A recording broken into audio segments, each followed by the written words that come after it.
Incarcerated former Pakistan Prime Minister Imran Khan's Tehreek-e-Insaf party, or PTI, is claiming victory in the just concluded general elections in the country, even as political and legal jockeying is expected to begin over who actually won.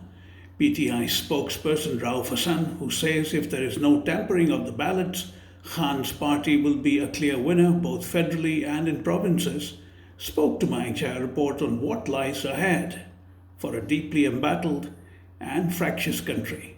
Raoof Hasan. Welcome to Mayank Chhaya Reports. It's always a pleasure to have you. Thank you, Mayank. It's always a pleasure to be with you. Thank you. It seems that you cannot stop smiling. Could you please explain why that is? After a dark night that lasted two years, and some thought possibly is going to last indefinitely, people of this country have not just spoken; they've roared their approval of the one who is incarcerated, Imran Khan. I can't but smile, and it's an emotional moment for us. But how can you It's a tell very that he emotional has moment. won? Have the results been officially declared? No, they have not been. They have not been declared. As a matter of fact, there is an effort going undergoing at this moment, as we speak, to tamper with results, because they first slow down the declaration of results, which were later brought to a complete halt, simply because we were winning practically in every constituency, national and provincial.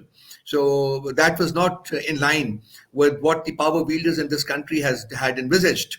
Consequently, they had to intervene, and they did. But I must warn them that this time it's going to be different. The unanimous voice of a bulk of the people of the country, should not be tampered with. And if they have extended their support for Imran Khan, that support must be respected, because that is an enshrining principle of democracy. That if you want to have democracy in the country, then the people's voice must be respected under all circumstances. It's a different matter that some people do not want democracy in this world, but then they must have the courage to step forth and say we don't want it, so that we actually get to know them as what they are, rather than hiding behind curtains and hovering above unseen. I think we must bring this act to an end. I think we must bring this drama to an end. But which are the agencies in particular you think are tampering with the outcome? Well, this is the establishment here, basically. You see, they are the power wielders in Pakistan. And my contention has always been that the military has been involved in running this country either directly by through martial laws, or they have had their people planted in positions of power, and they have managed the affairs of the state from behind closed doors and curtains. But they always held the strings to move their puppets, in directions that they wanted to. I think we've had this drama for long, and I think it's about time that we brought this to an end and let Pakistan, evolve into a genuine democracy dedicated to its own welfare and the welfare of its people. We have served our foreign masters enough, I think, and long enough, actually. I think it's time that we looked inwards and tried to find where Pakistan's interests lay.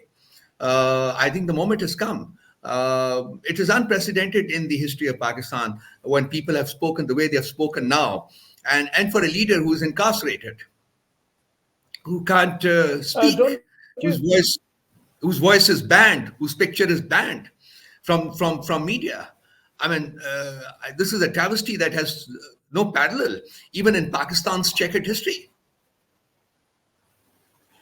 Don't you think that the military establishment is caught between a rock and a hard place? If they indeed rig the elections, they'll earn the ire of the Pakistani people. And if they don't, it's a great ignominy for them having been defeated by an incarcerated former prime minister. Well, if what you say is correct, and I tend to agree with it, then it is entirely of their own making. They are the ones basically who interfered in politics in this country. They are the ones, who wanted to be the kingmakers under all circumstances. And if they are now caught where you say they are, then I think, it's entirely of their own making, and they must untangle the knot. And I would rather not use the word ignominy. I would rather put it in a different way, that there are times when one realizes that one has made mistakes. And maybe it is time for the establishment in this country to look inwards and see and acknowledge that they made mistakes, and they can also make amends. After all, I mean, if they make amends, they will be standing with the roaring voice of the people of this country. And it's important to know that the military has a close bond with people, because the people have always stood by the side of the military, even in times of adversity, even in times when we lost about 55% of our country, former East Pakistan, now Bangladesh. People continue to stand with the military. But it is only now that I feel that possibly that may not be a lasting feeling any longer. Because I think there comes a time in the history of nations, when people do want their voice to be accepted. I think that time has come in Pakistan, and the manner and the intensity which they have spoken, I think must be respected. I don't think anybody should think in terms of tampering with those results. That will have disastrous consequences, and I'm warning, actually, they will have disastrous consequences for the state. What is to prevent from those who won with your support but without the formal affiliation from switching sides for financial considerations? Our legal team is working on the options. We have two options. Either convince the Election Commission of Pakistan slash the Supreme Court of Pakistan that since PTI continues to be a legal entity as a political party, so these people must be allowed to join the party. And if that does not happen, we have a backup arrangement. We have more than one political party with whom we have an understanding. That we shall be able to use their platform. And once we ask these candidates, who won with our support, to join that political party, PTI will have the power to control the parliamentary committee that is consequently formed, on that platform. So we have things in place, and one way or the other, we will definitely be looking forward to forming the next governments, in the center and also in the provinces of KP and Punjab. In this context, where do you see Washington now? Do you think they might still prevail on the establishment to not have Imran Khan return to power at some point, at least by proxy, if not personally? Well, I run a think tank also, and I have been in close contact with the Americans, on numerous occasions. At some point in time, I also did a US-Pakistan track too.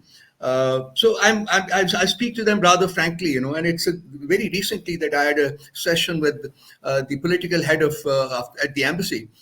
And I said, a query that has often been posed to me: why is it that the people of this country do not like America?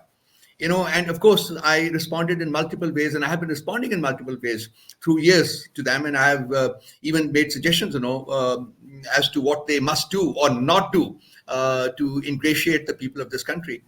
And I said, and I remember my words, and I said, let me tell you, you always end up on the wrong side of the people, and you always end up on the wrong side of history. You try to create history, which has no roots in people, and that unfortunately leads to an accentuation of dislike that the people of this country have for the America, and they've nurtured that for a very long time. Because unfortunately, America has had a role in the making and unmaking of governments in this country. America was linked, with the toppling of Bhutto and his ultimate hanging. That is a dark chapter. America, back in 1954, was also linked, with the murder of the first elected prime minister of the country, Liaquat Ali Khan. And America was also linked, with the plane crash that killed General Ziaul Haq, and so much else, basically. So I said, why is it that you have this inveterate knack to end up on the wrong side of people, and consequently the making of history in this country? And she had no answer to that. And we left it at that, basically. But that is American tragedy in Pakistan.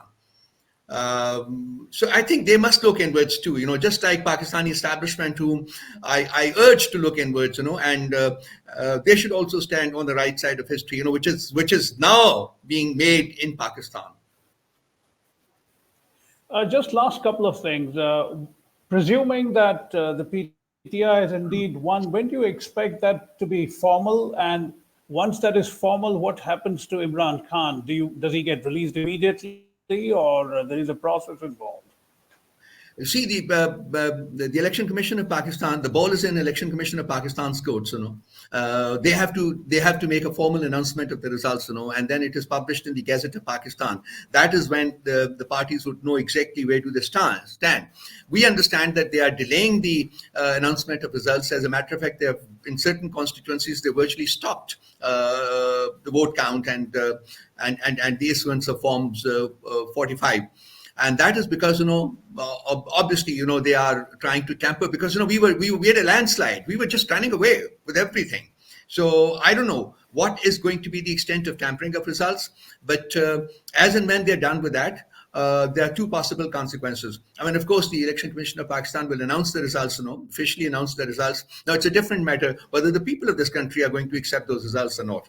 Or there is talk of asking for education after Friday prayers today, and that could be. And I would humbly urge the power wielders to not take that risk, because the compounding of problems in Pakistan, be it economic, be it social, be it in so many different so many different dimensions, they can bring the people out on the streets, and that can lead to violence. That will be most unfortunate. And I mean, PTI stands for peaceful transition, and this is a silent revolution which has taken place when people have spoken out so loudly and so clearly and so candidly.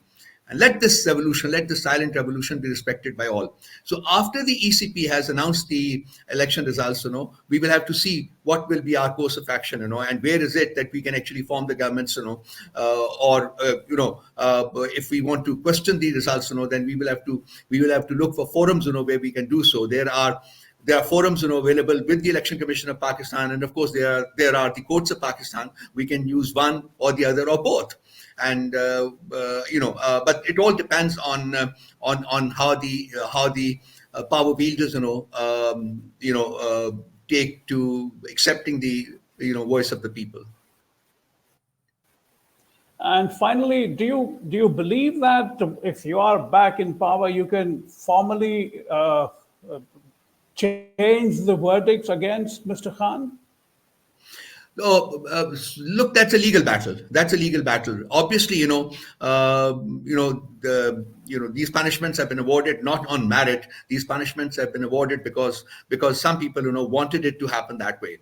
Consequently, they're not sustainable in courts of law, in the higher judiciary. So we are already in the process of moving petitions, appeals before the High Court, and we expect to get relief from there. And if that does not happen, we will go to the apex court in Pakistan, which is the Supreme Court. So on the one hand, it is a legal matter, but on the other, even if the verdicts are not quashed immediately, at the barest minimum, we expect that he will be provided relief in shape of bails, so that he will be able to come out of the prison and be with his people and with his party people.